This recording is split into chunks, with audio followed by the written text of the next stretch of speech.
Baik, Assalamualaikum warahmatullahi wabarakatuh. Sebelum kita mulai pelajaran kuliah pada hari ini, mari kita berdoa terlebih dahulu.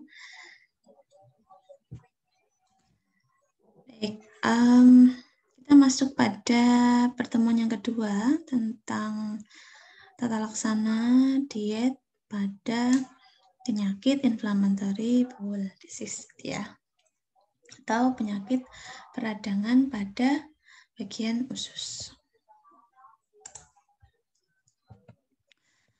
Oke, harapannya dari topik yang diberikan itu kalian bisa memahami mulai dari bagaimana patofisiologi dari IBD ini, kemudian tata laksana dietnya, asuhan dietnya bagaimana. Nanti harapannya saat praktikum kalian bisa mengetahui bagaimana atau menghitung kebutuhan zat gizi pada pasien IBD.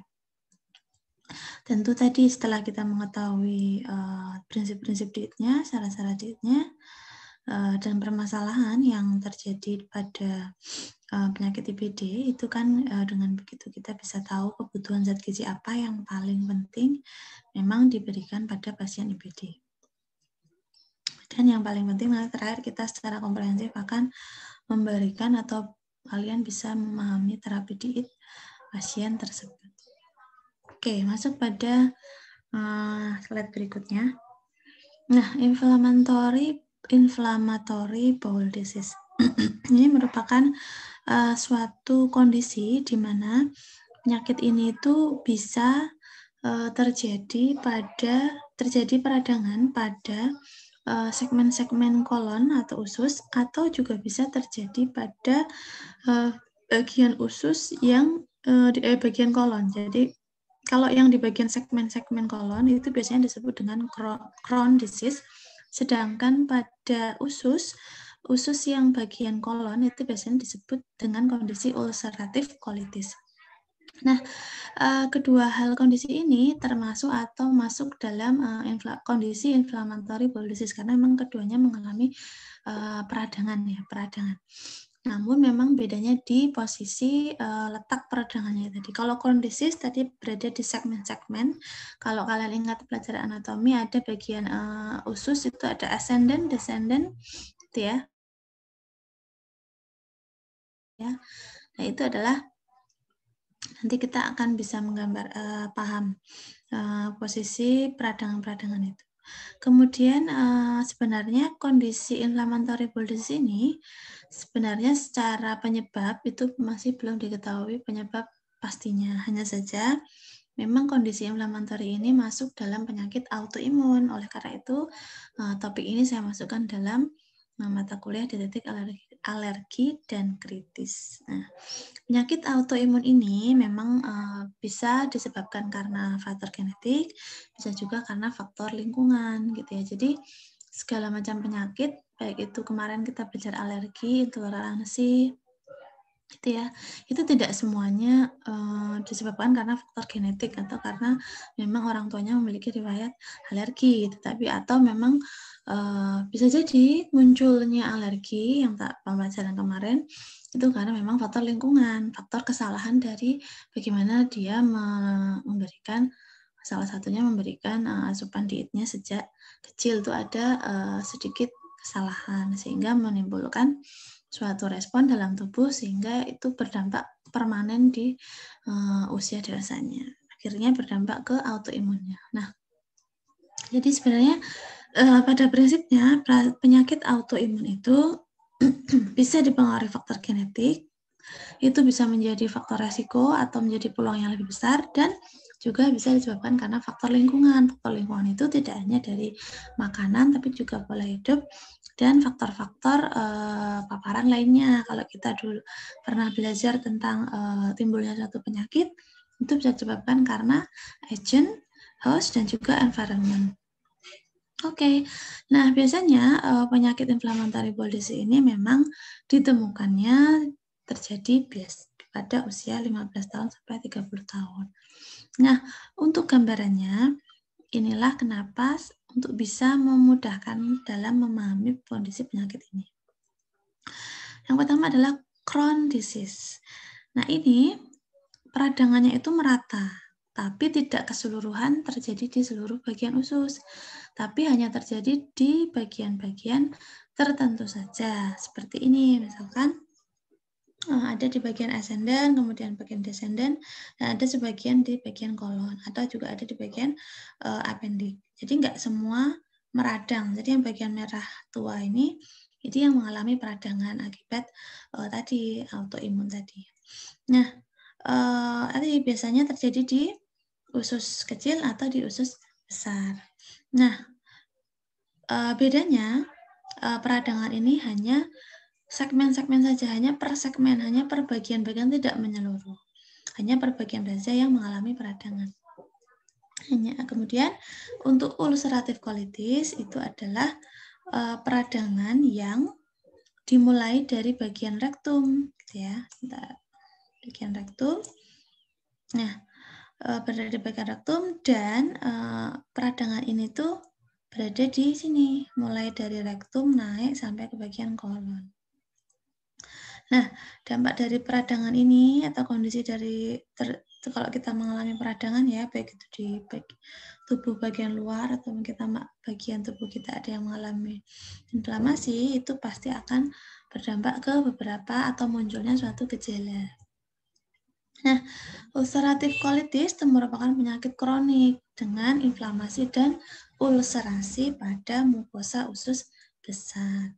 Nah, biasanya dampak dari inflamasi ini maka terjadi perdarahan yang ada di rektum dan bisa diare secara kronik atau dalam jangka waktu yang lama.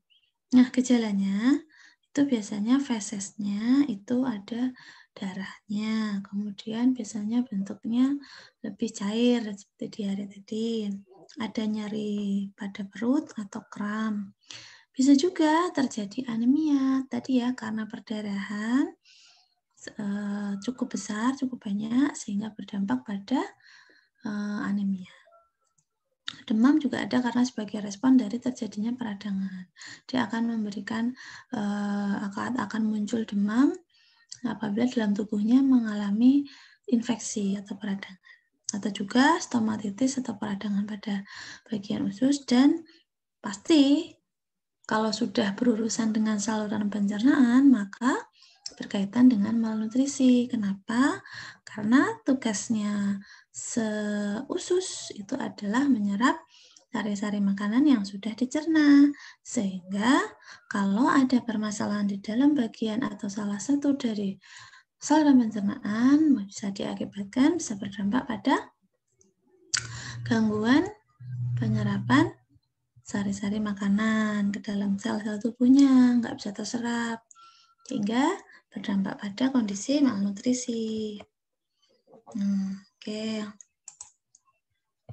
Ini gambaran untuk inflammatory bowel disease. Nah, selanjutnya pada Crohn disease ini tadi sudah dijelaskan ya, hanya di bagian part atau hanya di segmen-segmen saluran pencernaan, hanya di segmen-segmen saja.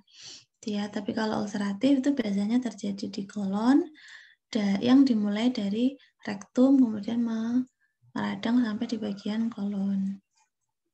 Biasanya ini continuous atau hampir menyeluruh mengalami peradangan, tapi kalau Crohn disease itu hanya per bagian saja, hanya per segmen saja dari usus yang ada di saluran pencernaan. Nah, memang biasanya terjadi peradangannya di seluruh mukosa, bagian-bagian lapisan dari mukosa. Biasanya muncul tadi steatoria, cukup sering. Kalau ulceratif juga sama, steatoria itu kalau steatoria pada ulceratif itu hampir tidak terjadi gitu ya, karena dia hanya terjadi di bagian kolon, peradangan di kolon. Tapi kalau steatoria itu kondisi di mana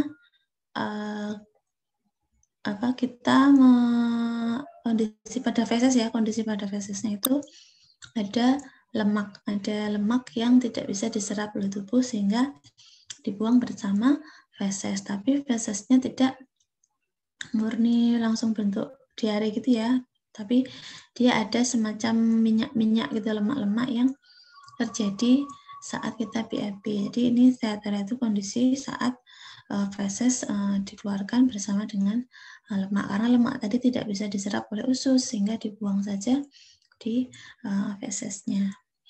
Kalau lordosis itu cukup sering, kalau ulceratif itu hampir bisa dibilang tidak atau jarang terjadi steatera. Kemudian ada kalau dari segi progresifnya masih cukup lambat karena memang kondisinya hanya di bagian segmen saja, persegmennya tidak peradangannya itu tidak menyeluruh sehingga progresifnya bisa dibilang cukup lambat. Tapi kemudian jarang juga mengalami keparahan yang cukup besar. Tapi kalau ulceratif colitis itu cukup besar dampaknya, cukup besar ya. Secara umum dia akan menimbulkan beberapa macam resiko, karena kalau kolon sudah meradang artinya dia sudah tidak bisa mencerna sari-sari makanan dengan baik.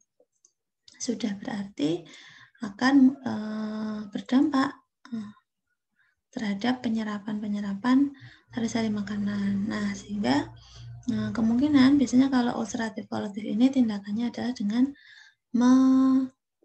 memotong bagian kolon yang memang sudah tidak bisa kerja secara maksimal. Jadi dipotong, dioperasi. Yang bagian yang meradang tadi. Nah, dampaknya kalau yang bagian kolon tadi, yang tadinya dia berfungsi dalam penyerapan sari makanan tertentu, ya akhirnya tubuh kita akan kehilangan zat-zat gizi tertentu yang seharusnya diserap di kolon, karena kolonnya sudah dioperasi atau sudah dipotong gitu ya. Jadi karena tadi peradangan nggak bisa bekerja, ya sudah dipotong saja, tapi dampaknya apa ya tadi? Ada zat-zat gizi yang tidak bisa diserap oleh tubuh pasien IBD atau pasien colitis ulceratif sehingga berdampak pada malnutrisi. Itu yang paling penting ya. Jadi kenapa kita perlu tahu patofisiologinya supaya zat-zat gizi yang seharusnya itu bisa diberikan pada tubuh pasien atau bisa di diet yang bisa diberikan pada pasien itu pada suatu penyakit mengalami gangguan, maka kita akan memenuhi kebutuhan yang memang harus dipenuhi pada penyakit IBD gitu ya. Tadi salah satunya tadi kalau kita sudah tahu, oke, berarti pada pasien IBD itu kalau mengalami Crohn's disease maka pasti akan ada gangguan penyerapan zat-zat gizi tertentu yang memang terjadi di usus. Begitu juga dengan colitis ulceratif. Di sana bagian kolonnya itu mengalami peradangan sampai di bagian rektum, artinya itu akan terjadi pemotongan atau akan dipotong, akan dioperasi kalau memang sudah parah ya, akan dipotong, dan pasti kolon yang tadinya berfungsi dalam penyerapan air, penyerapan lemak, penyerapan zat gizi yang lainnya, itu juga vitamin, mineral yang memang harusnya diserap oleh kolon, tapi kolonnya sudah nggak ada, maka ya tadi tubuhnya tidak akan terpenuhi zat gizi tersebut. Nah, nanti kita akan berpikir bagaimana caranya supaya dietnya tetap terpenuhi, gitu ya. Nah, untuk gejala-gejalanya, secara klinis biasanya akan muncul intoleransi pada makanan, diare, demam, kehilangan berat badan, sudah pasti kehilangan berat badan ya. Tadi karena zat gizi atau zat makanan pada pasien itu sudah tidak bisa optimal diserap oleh tubuhnya. Malnutrisi, gagal tumbuh sudah pasti kalau ini terjadi pada usia 15 tahun, itu masih usia remaja, masih anak-anak, yang mana mereka masih butuh protein, lemak yang cukup, bahkan cukup tinggi, harusnya dibutuhkan cukup tinggi. Tapi karena mengalami ini, sehingga terjadilah potensi atau resiko gagal tumbuh. Nah, manifestasi lain atau dampak-dampak lain dari inflammatory bowel disease ini adalah mengalami artritis, dermatologi, dan hepatik. Nah, untuk kejadian kram, patogenosia, dan anoreksia ini memang cukup bisa atau sering ditemui pada pasien inflammatory. Lalu faktor-faktor yang mempengaruhi status gizi pasien itu apa saja? Tadi sudah ya, Biasanya orang dengan pasien IBD itu keluhannya adalah mual, muntah, nyeri perut, diare, ada batasan-batasan dietnya, kemudian kita juga harus memperhatikan karena dia mengalami anoreksia, takut makan, gitu, takut makan. Akhirnya berdampak pada penurunan asupan gizinya, sehingga kita tetap harus fokus pada satu gizi pasien supaya tadi kejadian mual muntah itu tidak menghambat dia untuk mendapatkan asupan diet yang cukup, gitu ya. Atau juga biasanya pasien IBD itu mengalami gangguan rasa ya, gangguan pengecap gitu ya, gangguan rasa inderanya, indera perasanya. Kemudian karena terjadi inflamasi, akibatnya ada kemungkinan terjadi loss protein gitu ya. Loss protein itu artinya tidak bisa menyerap kandungan protein. Jadi proteinnya itu nggak bisa diserap dalam tubuhnya gitu ya. Dan juga potensi lainnya, kalau terjadi reseksi surgical atau memang harus dilakukan tindakan operasi, seperti yang saya bilang tadi pada kasus kolitis ulceratif, kan harus dilakukan reseksi atau pemotongan pada bagian usus yang meradang tadi. Nah, tadi dipikirkan lagi, berarti ada penurunan kebutuhan atau penurunan ada zat gizi yang inadequat gitu ya. Ada zat gizi baik itu makro maupun mikro yang inadequat akibat dari tindakan operasi bagian kolon kalau misalkan itu terjadi pada pasien kolitis ulceratif. Selain itu lagi juga ada tadi karena ada kemungkinan terjadi perdarahan, tadi ada kemungkinan terjadi diare, perdarahan, itu juga kita harus pikirkan kalau pasien ini berpotensi mengalami anemia, gitu ya.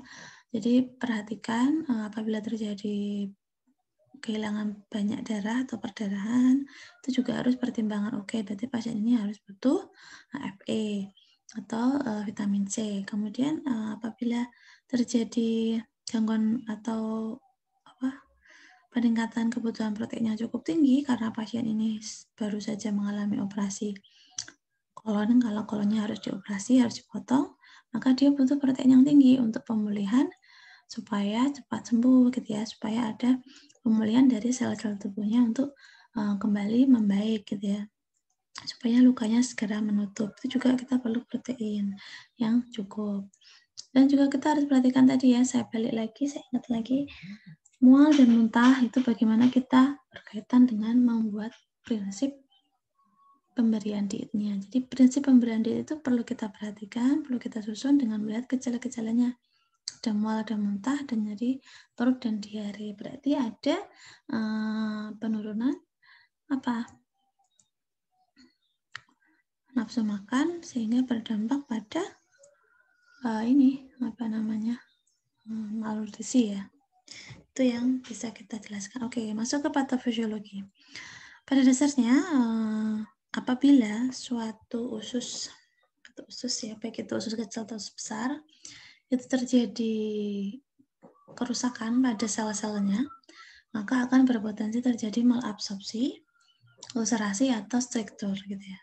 Kemudian dari kejadian kerusakan sel-sel yang ada di usus ini akan berdampak atau akan muncul terjadi diare atau kehilangan berat badan dan juga gagal tumbuh. Nah, dari kejadian yang terjadi dari ini kemungkinan akan dilakukan atau perlu dilakukan manajemen secara medis dan manajemen secara gizi. Kalau secara medis pasti akan diberikan beberapa agent terkait dengan anti-inflamatori, tentang imunitas, antibiotik, supaya pemulihan terkait peradangan sel-sel itu segera pulih, gitu, segera membaik. Namun kalau dari segi manajemen gizinya itu kita sebagai ahli gizi harus memikirkan formula oral enteralnya, gitu ya. Kemudian kita juga perlu pikirkan kondisi pasien ini apakah cukup dengan enteral atau memang harus parenteral gitu ya. parenteral itu adalah bagaimana kita memberikan zat gizi melalui pembuluh darah, dan biasanya formulanya jauh lebih kecil, lebih terhidrolisis lebih kecil. Kalau formula enteral biasanya bisa diberikan melalui serang seperti pada NGT, ya. Kalau NGT itu bisa diberikan melalui mulut, hidung, atau bisa melalui usus langsung gitu ya. Tapi diberikannya menggunakan selang, memasukkan selang. Kalau parenteral itu harus diberikan bersamaan atau masuk ke dalam pembuluh darah, sehingga formulasinya harus lebih sederhana atau lebih kecil lagi. Nah, ini biasanya pemberian enteral dan parenteral ini disesuaikan dengan kondisi pasien. Kondisi pasiennya bagaimana? Kalau memang dia sudah cukup parah kondisinya dan memang tidak bisa dipenuhi dari oral atau enteral, maka memang dia harus diberikan secara parenteral dengan tetap dipantau pemberiannya supaya kalau pemenuhan kebutuhannya tetap terpenuhi gitu. Kalau parenteralnya terlalu lama juga tidak akan bisa tercapai pemenuhan kebutuhan untuk pasiennya. Nah, tentu kita harus memperhatikan makanan-makanan yang memang bisa ditoleransi oleh usus yang memang sudah mengalami peradangan. Ini adalah bagaimana kita melakukan terapi gizi, yang mana ketika kita menemukan pasien anak-anak yang memang mengalami kondisis, disebabkan kondisis, sehingga nanti berdampak pada gangguan absorpsi zat gizinya, maka kita harus perhatikan yang paling penting anak itu adalah dia harus butuh makanan atau zat gizi untuk mendukung tumbuh kembangnya, baik itu berat badan, tinggi badan, panjang badan, gitu ya. Nah, oleh karena itu supaya berat badan, tinggi badan, zat gizinya tetap baik, tetap tercapai, kita harus melakukan pengujian. Kalau ada terjadi gangguan pada bagian tumbuh kembangnya dari cek tulangnya gitu ya. Ya, kalau iya berarti kita harus melakukan suplementasi. Kalau no nanti kita lihat dulu bagaimana dengan asupan dari suplementasinya bagaimana. Ya, kita cek tumbuh kembangnya bagaimana, kematangan tulangnya bagaimana, apakah memang harus dikejar tinggi badannya dengan asupan interal maupun parenteral, atau memang hanya cukup dengan suplementasi polimerik formula gitu ya. Itu harus dipantau. Terus sampai ke bagian bagaimana kita memberikan diet yang sesuai kira-kira 60-80 kilokalori per kilogram berat badan untuk bisa mencapai level tumbuh tumbuhnya. Nah, kalau anak-anak yang menderita IBD ini masih di bawah usia 2 tahun, ya pasti formulasinya itu harus lebih terhidrolisis lebih dalam bentuk yang asam amino atau asam lemak yang sudah dalam bentuk yang paling sederhana supaya bisa langsung dicerna oleh tubuh, supaya bisa masuk dalam pembuluh darah. Jadi pada prinsipnya kalau kita memberikan terapi, kita lihat dulu kondisinya sampai seberapa parah, sampai seberapa mampu saluran pencernaannya bisa menerima atau mencerna diet yang kita berikan. Kalau memang saluran pencernaannya secara keseluruhan benar-benar tidak bisa bekerja, maka memang kita harus memberikan zat gizi yang paling sederhana yang diberikan melalui parenteral. Karena itu akan bisa masuk dalam pembuluh darah dan bisa langsung ke dalam sel yang dituju gitu ya, sel tubuh yang dituju yang membutuhkan tanpa harus melakukan proses pencernaan. Tapi kalau memang ada bagian-bagian saluran pencernaan yang masih bisa bekerja secara optimal, walaupun di sisi lain ada yang mengalami peradangan, seperti yang terjadi pada kondisis tadi, maka kita tetap bisa memberikan asupan gizi berupa enteral. Gitu ya. Nah, berdasarkan tabel ini, kalau kita melakukan screening atau screening awal, kita melakukan pengecekan secara awal itu biasanya kita menggunakan tool atau screening toolnya berupa SGA, Subjective Global Assessment. Ini untuk pasien IBD. Jadi kalau kita melakukan screening, ada beberapa screening alat-alat screening gitu ya untuk men-screening pasien. Untuk pasien anak-anak, alat screening toolnya ada macam-macam, ada STEMS, ada strong kit gitu ya. Tapi kalau pada pasien lansia kita bisa menggunakan tool screening toolnya MNA atau MST gitu ya, atau untuk dewasa kita bisa menggunakan SGA, MST dan screening tool lainnya. Jadi screening tool ini tuh adalah berisi tentang beberapa pertanyaan yang bisa di scoring, kemudian nanti kita bisa kategorikan apakah pasien ini malnutrisi baik, sedang, rendah gitu ya. Silakan nanti dipelajari, mungkin di mata kuliah penilaian status gizi sudah pernah diajarkan, sudah pernah diberikan screening tool ini sebagai alat untuk mengecek status gizi pasien di awal sebelum melakukan asuhan gizi secara menyeluruh. Sebelum melakukan atau sebelum masuk pada tahapan ADIME, itu kita harus diusahakan melakukan screening untuk bisa mendapatkan gambaran singkatnya atau ya skimmingnya lah ibaratnya gitu. Nah, pada pasien IBD, kriteria yang ditanyakan, kalau penderitanya 6 bulan ke bawah dan mengalami penurunan berat badan, kira-kira kurang dari 5%, maka dia termasuk yang kondisinya masih cukup baik. Tapi kalau kehilangan berat badannya 5-10%, ya masuk moderate. Tapi kalau kehilangan berat badannya lebih dari 10%, maka akan terjadi malnutrisi yang parah. Kalau dari sisi asupan gizinya, kalau dibilang masih cukup, berarti dia masih baik. Kemudian untuk moderate, terpenuhinya hanya 70-90%. Tapi kalau malnutrisinya buruk, asupan gizinya hanya terpenuhi kurang dari 70%. Kemudian untuk gejala-gejala gastrointestinalnya, baik itu mual, muntah, anoreksia, perubahan rasa, pengecap rasa, diare. Kalau tidak ada gejala, maka dia termasuk gizi yang baik, masih cukup normal, baik. Tapi kalau ada gejala, walaupun itu sesekali, berarti dia masuk moderate. Tapi kalau sudah setiap hari mengalami gejala ini, kondisinya adalah sudah parah.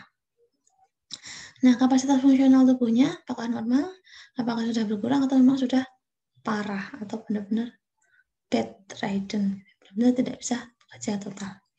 Tipe penyakitnya ada remisi, ada smoldering, ada akut. Jadi kalau smoldering dia akan masuk moderate, kalau sudah akut penyakit ini maka disebut parah. Oke, dari screening tool tadi nanti akan di scoring, kemudian atau dikelompokkan malnutrisi baik, sedang atau moderate, dan malnutrisi yang buruk. Setelah kita mengetahui malnutrisi screening toolnya hasilnya bagaimana, maka kita bisa mendapatkan gambaran, oke, pasien ini adalah status gizi yang bisa dibilang sangat berat, misalkan begitu ya. Kemudian masuk ke dalam asuhan gizinya, kita melakukan asesmen. Saat melakukan asesmen, perhatikan A, B, C, D, antropometri, biokimia, klinik, dan dieterinya secara menyeluruh.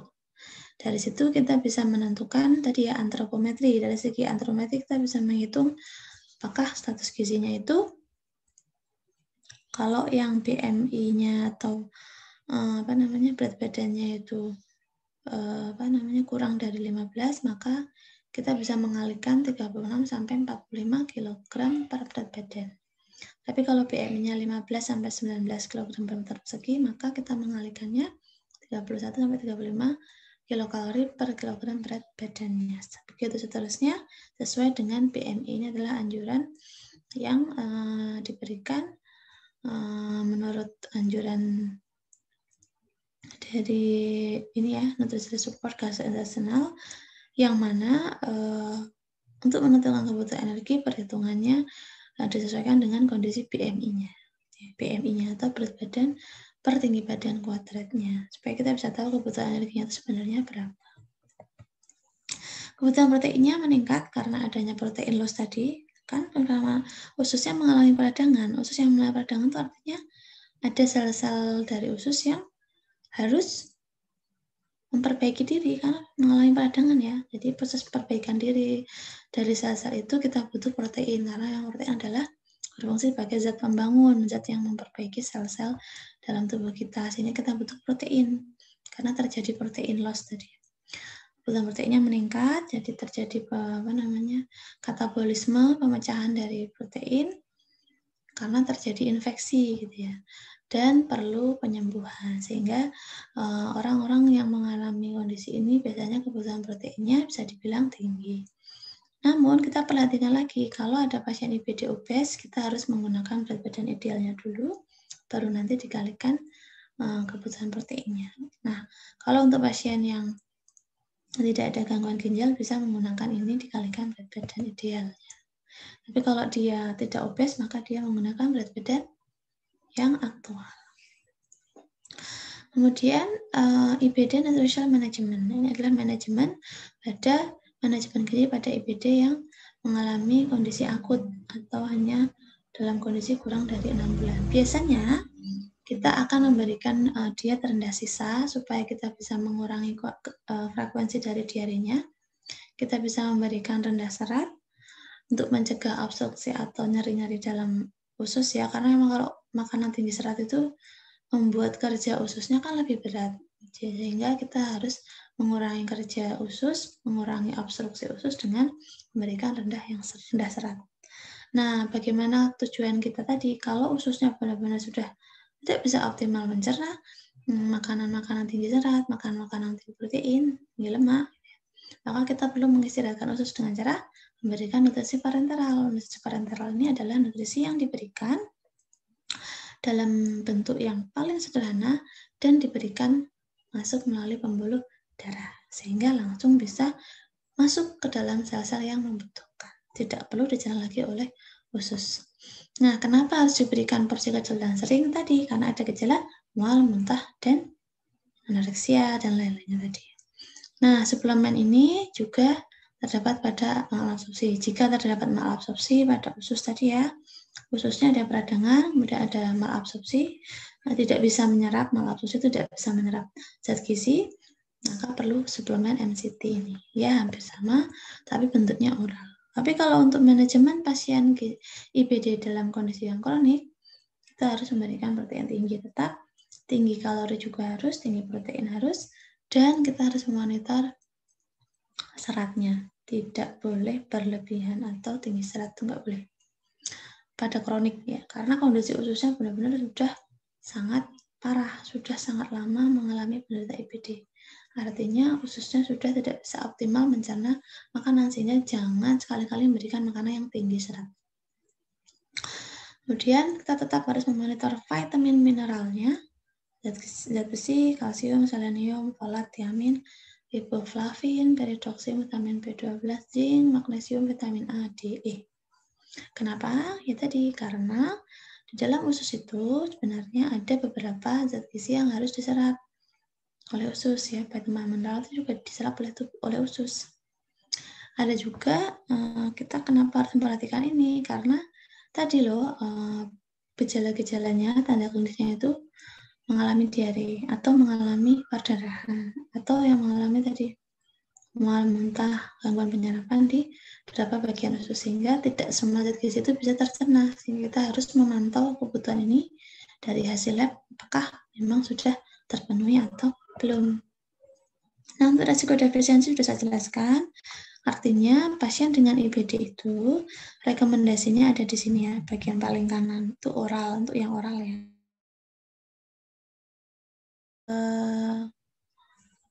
Bukan yang antar parenteral, tapi ini oral, kebutuhan secara oral. Tapi kemudian untuk rekomendasinya per hari untuk kebutuhan zinc, iron, vitamin B12, folat, kalsium ada di sini. Dan biasanya kalau kekurangan resiko defisiensi dari zat gizi ini, zinc, iron, darahnya akan muncul tanda dan gejala seperti ini. Nah, kenapa tadi saya bilang pasien dengan IBD itu rentan mengalami kehilangan Fe dan folat? Maka kita harus perhatikan, berarti pasien IBD itu berpotensi mengalami anemia. Prevalensinya sangat besar, 6,2 sampai 74%. Penyebabnya apa? Oke, dia mengalami anemia secara kronik. Jadi selain dia mengalami gangguan usus, dia akan mengalami anemia. Keparahan atau perdarahan dalam saluran usus juga berdampak pada terjadinya anemia. Vitamin B12 dan folat juga akan mengalami defisiensi kalau memang proses kejadian dari IBD ini tidak bisa teratasi. Jadi pasien dengan IBD itu berpotensi mengalami anemia, kehilangan B12, asam folat, dan akibat dari perdarahan. Nah, kalau iron ini penting juga.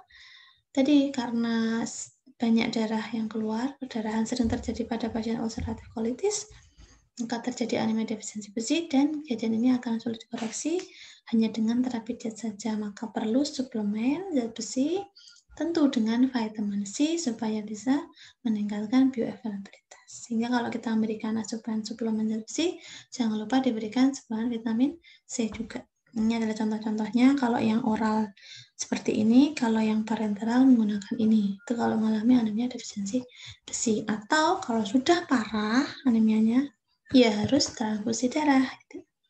Nah, ini adalah rekomendasi makanan yang harus dikonsumsi pasien IBD. Yang sayur, buah, tepung-tepungan, kacang-kacangan, dan protein.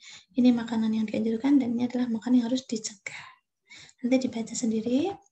Nah, ini adalah tips bagaimana memanage IBD with healthy diet. Dimakan makanan dalam kondisi yang porsi kecil, sering gitu ya. Have more frequency, sering kecil, porsi kecil, sering gitu ya, relax, kondisinya tidak terlalu stres ya. Mencegah makanan-makanan yang memang tidak atau yang mengganggu kerja usus. Kayak tadi ya, makanan tinggi serat juga harus dicegah supaya ususnya tidak mengalami obstruksi atau keparahan yang lebih lanjut. Membatasi makan makanan yang insoluble, serat insoluble. Kacang-kacangan, gini itu harus dibatasi. Batasi ya, bukan dihindari, batasi. Kemudian mengurangi jumlah makanan-makanan yang digoreng. Nah, untuk minuman kita mencoba memberikan ya bolehlah ya, jus buah, low sugar gitu ya. Nanti sudah dibaca lagi. Jelas kalau untuk yang alkohol, kafein, kopi jelas tidak dianjurkan. Ini adalah anjuran-anjuran bagaimana kita harus memvariasikan sayuran, buah, kacang-kacangan, makanan sumber protein yang terbaik ya. Protein yang terbaik adalah protein hewani.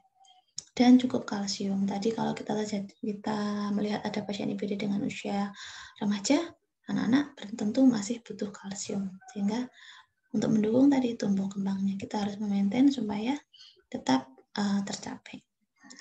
Untuk panduan ESPEN-nya, tadi sudah saya jelaskan ya, ini adalah panduan dari ESPEN terkait dengan pasien inflammatory bowel disease. Nah, di sini untuk Crohn disease, memang berisiko sekali terjadi malnutrisi dan perlu peningkatan kebutuhan protein dan energi. Juga memperhatikan tadi defisiensi dari zat besi, sehingga sangat direkomendasikan untuk mendapatkan suplementasi zat besi bersama dengan vitamin C. Ini adalah rekomendasi pertama apabila pada pasien yang Crohn disease atau ulceratif direkomendasikan mengkonsumsi sayur dan buah bervariasi, asam lemak omega 3, omega 6, dan meningkatkan high intake total fat-nya berupa PUFA omega 6 dan lemak saturated ya. Kemudian untuk bisa menurunkan penyakit Crohn disease, tapi bukan untuk ulceratif ya. Kalau hanya untuk Crohn disease dia perlu high intake dietary fiber. Itu untuk Crohn disease. Tapi untuk ulceratif tidak. Ulceratif tidak boleh tinggi serat. Ya, di bawahnya ini sudah ada konsumennya 22,1 gram per hari. Nah, nanti dikaitkan dengan ini. Nah, ini adalah kenapa kita harus perhatikan kapan diberikan tinggi serat, kapan terjadi atau kapan diberikan rendah serat, karena kondisi Crohn disease dengan penyakit ulceratif colitis itu berbeda. Rekomendasi kedua, breastfeeding tetap dilanjutkan ya, karena tadi ya makanan dari bayi-bayi tidak bisa optimal, tetap kalau masih menyusui tetap diberikan.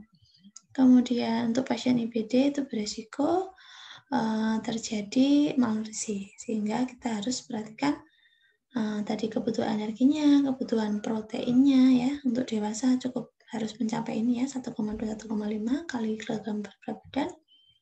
Atau ini kalau untuk pasien-pasien yang dewasa biasanya segini, 1 gram per kilogram. Oke.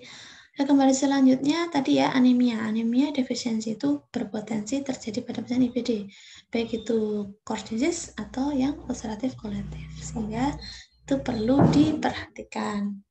Diare juga gitu, kalau terjadi diare cukup parah maka kita harus have fluid output, kita harus cek cairannya dan memonitor cairannya supaya mencegah dehidrasi, dan kita harus memenuhi kebutuhan cairan ini. Kemudian pada pasien IBD juga dengan hyperoxaluria sering terjadi pada mereka yang mengalami malabsorpsi lemak. Jadi pasien-pasien yang di ulcerative colitis tadi itu juga akan berpotensi mengalami malabsorpsi pada lemak. Artinya akan terjadi tadi feses yang dikeluarkan bersama dengan lemak, sehingga tubuh kita nggak bisa nyerap lemak. Tubuh kita seharusnya kan butuh lemak, tapi karena mengalami colitis ulceratif sehingga malabsorpsi, nggak bisa diserap. Inilah yang harus perhatikan. Berarti dia tetap harus butuh asupan lemak bagaimanapun caranya kita ya memberikan asupan. Nah, probiotik itu should not be used for treatment untuk aktif yang condisease. Probiotik sebaiknya tidak dianjurkan pada treatment Crohn disease yang masih parah. Jika pemberian oral itu tidak mencukupi, maka bisa memenuhi dengan tube feeding atau oral tadi menggunakan NGT, neurogastric tube feeding NGT. Bisa bisa oral, hidung, atau langsung ke bagian lambung, gastritiknya. Standarnya kalau untuk enteral biasanya tadi ada yang berupa polimerik, ada moderat, atau memang langsung dalam kondisi yang paling sederhana bentuknya, sehingga langsung diserap oleh pembuluh darah.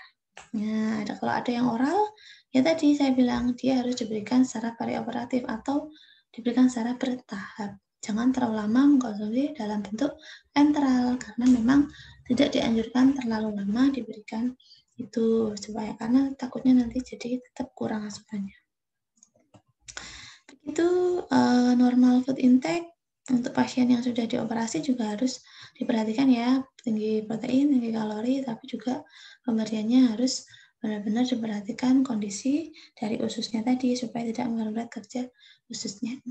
Cukup berat ya, tapi kita bisa banyak membaca, banyak berlatih dari berbagai macam referensi. Berikut referensi yang saya gunakan, Ibu rasa cukup. Jika ada pertanyaan bisa disampaikan.